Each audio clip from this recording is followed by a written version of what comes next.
Review of Chiranjeeva cinema చూసిన తర్వాత cinema నాకు నచ్చింది. ఇది direct OTT release film. Raj Tarun గారిది లేటెస్ట్ మూవీ. ఆహాలోని స్ట్రీమింగ్ అవుతుంది. అయితే ఈ సినిమా చూసిన తర్వాత నాకు ఎందుకు నచ్చింది అంటే ఆల్రెడీ పాత కాన్సెప్టే కానీ దాన్ని తీసుకుని వెళ్ళే విధానంలోనే డైరెక్టర్ సక్సెస్ అయ్యారని చెప్పాలి. అండ్ చాలా తక్కువ రన్ టైమ్ తోటి ఉన్న మూవీ. ఇది ఈ సినిమాకి పెద్ద ప్లస్ పాయింట్. చెప్పాలనుకున్నది క్లారిటీగా కామెడీ వేలోని ఆదిర్య అభి గారు డైరెక్టర్గా ఫస్ట్ ఫిలిం తీశారు. సో డైరెక్టర్గా తను చెప్పాలనుకున్నది చాలా తక్కువ రన్ టైం తోటి కామెడీ వేలోని ఈ సినిమా ద్వారా చెప్పారు. ఇంకా స్టోరీ చాలా రొటీను కానీ దాన్ని కొంచెం కొత్త వేలోని చూపించారు.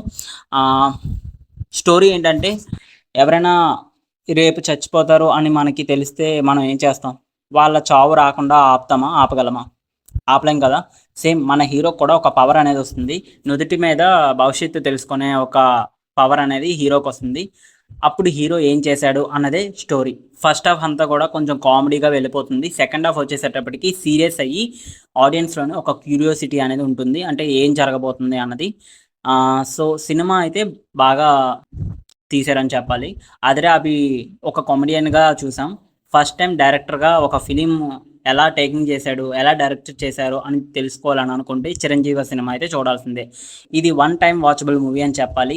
డైరెక్ట్గా ఓటీటీలోని రిలీజ్ చేయడం వల్ల ఈ మూవీకి పెద్ద ప్లస్ పాయింట్ అయిందని చెప్పాలి. ఎందుకంటే ఈ రోజుల్లోని ఇలాంటి సినిమాలకి, అంటే ఇలాంటి సినిమాలనే కాదు, సినిమాలను కంటెంట్ ఉంటే స్టోరీ ఉంటే థియేటర్కి వస్తున్నారు. కానీ ఎవరు కూడా టికెట్ రేటు వల్ల ఎవరు కూడా థియేటర్కి వెళ్ళడం లేదు. పెద్ద హీరోల సినిమాలకు మాత్రమే వెళ్తున్నారు.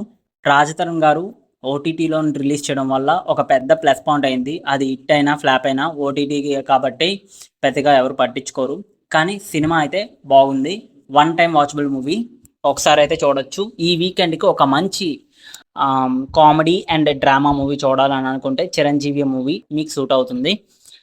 ఎనీవే, నేను మీకు చాలాసార్లు చెప్తున్నాను, ప్రతి వీక్కి ఏదో ఒక మంచి సినిమా రివ్యూ తోటి నేను వీడియోలు పెడుతున్నాను. కానీ మన వీడియోలకి చాలా తక్కువ సపోర్ట్ వస్తుంది. లైక్స్ కూడా చాలా తక్కువ వస్తున్నాయి.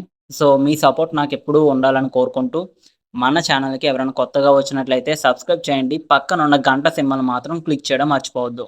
ఓవరాల్గా చిరంజీవి మూవీ రివ్యూ చెప్పాలి అంటే ఫస్ట్ హాఫ్ బాగుంది, సెకండ్ హాఫ్ బాగుంది, బీజిఎం ఓకే, సాంగ్స్ కూడా ఓకే, స్టోరీ ఓకే. సినిమా ఓవరాల్గా 5కి 2.5 ఇస్తున్నాను. Thank you. Signing off movie talk V Telugu channel.